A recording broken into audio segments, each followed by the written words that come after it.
बात आप सभी का आज के क्लासेज में स्वागत है। आज हम अगला टॉपिक करेंगे क्लास 9th का एक्सरसाइज 1.1। इसमें पहला क्वेश्चन रहेगा अपना, क्या शून्य एक परिमेय संख्या है? क्या इसे आप पी क्यू के रूप में लिख सकते हैं, जहां पी और क्यू पूर्णांक है और क्यू बराबर नहीं है 0 के?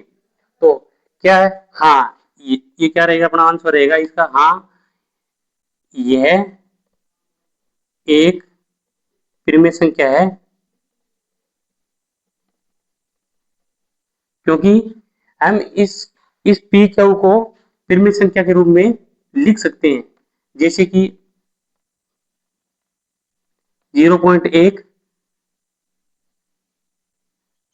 0/2, 0/3, इसलिए पूर्णांक संख्या है और पी क्यू के रूप में लिख सकते हैं।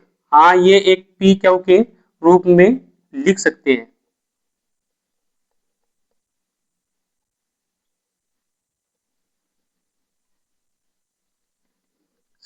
लिख सकते हैं,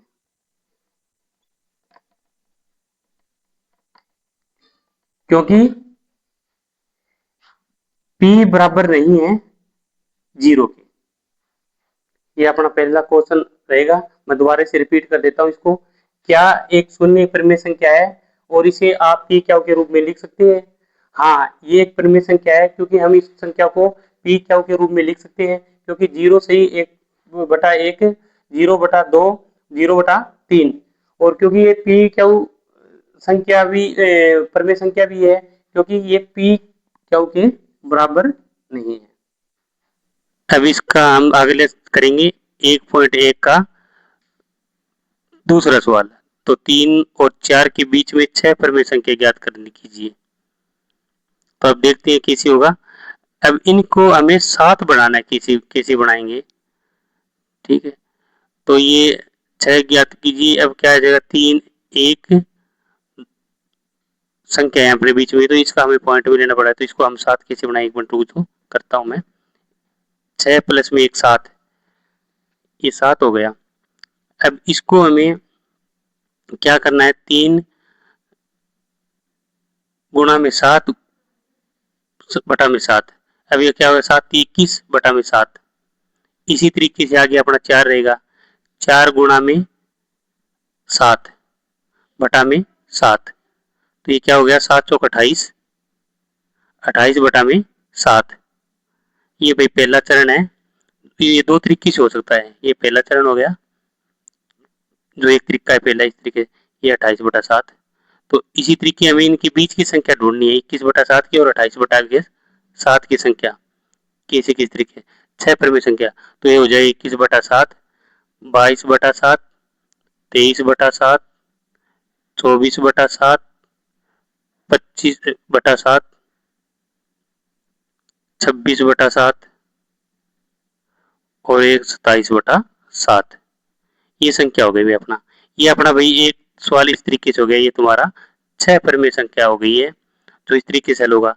अब इसको क्या है? 10 करना पड़ेगा हमें। दूसरे चरण से हम क्वेश्चन करेंगे, दूसरा चरण, दूसरा तरीके से हम इस सवाल को कैसे सोल्व कर सकते हैं, देखना एक बार। अब क्या है? ये 10 करना पड़ेगा। कैसे करेंगे? 7 प्लस में 3 10 हो गया। तो अब क्या हो जाएगा? 7 प्लस 10, ये 10 हो गया भाई। ठीक है, अब इसको हमें इस तरीके से 3 चरण ढूंढने हमें। तो ये क्या हो जाएगा? 31/10, 32/10, 33/10, 34/10 और 35/10 और 36/10। ये हो गया 37/10। तो भैया हमें ये हो गया अपने सभी। अब इनको हम काट देंगे किसी 10 से 10। ये तो क्या हो गया? 3.1। ये वैसे 3.2 पे कटेगा। 10 से इसको भाग करेंगे तो 3.2। अब हो जाएगा अपना 3.3।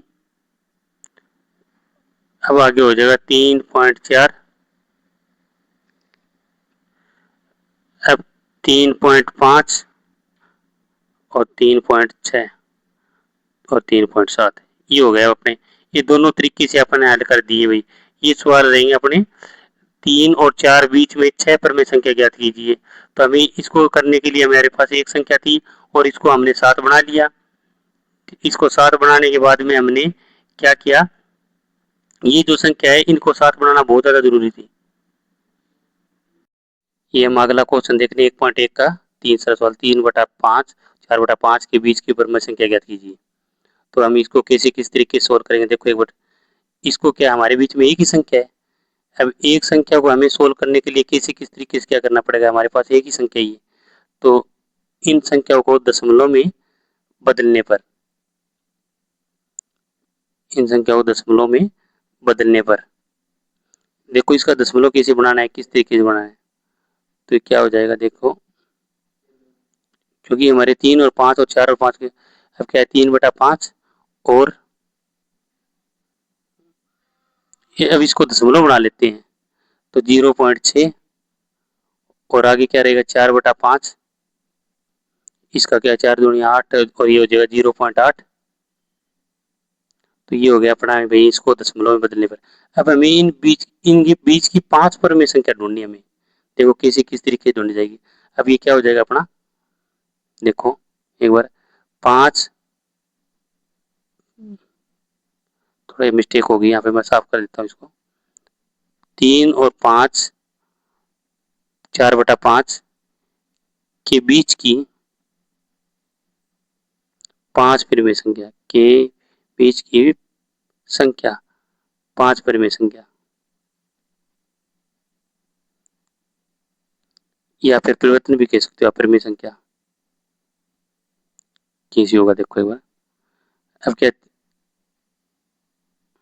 दशमलव में बदलने के बाद कैसे किस तरीके से होगा, 3/5 है तो इसको हम क्या करेंगे 0.61 कर सकते हैं, 0.62 आ जाएगा, 0.63 आ जाएगा, 0.64 आ जाएगा, ये जीरो इस साइड में लगा दिए थोड़ा हो गया, ये 0.65 आ गया और 0.66 हो गया, अब इसी और 0.66 हो गया।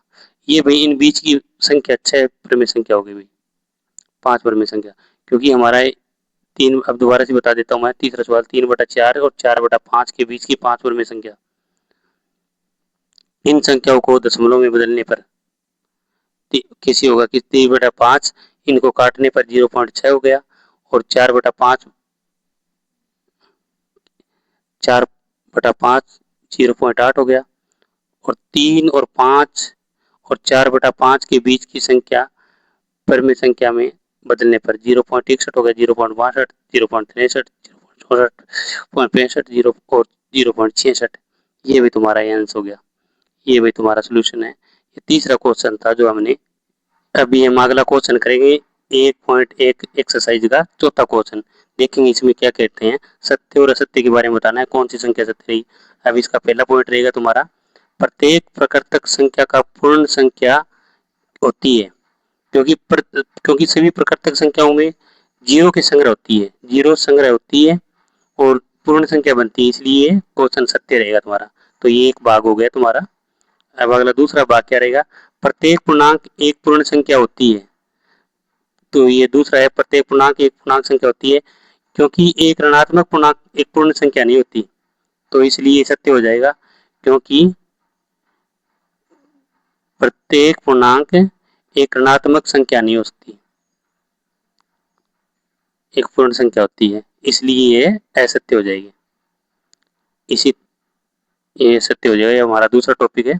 अब इसी तरीके से तीसरा टॉपिक रहेगा, प्रत्येक परिमेय संख्या एक पूर्ण संख्या होती है, प्रत्येक पूर्ण संख्या एक परिमेय संख्या होती है, क्योंकि परिमेय संख्या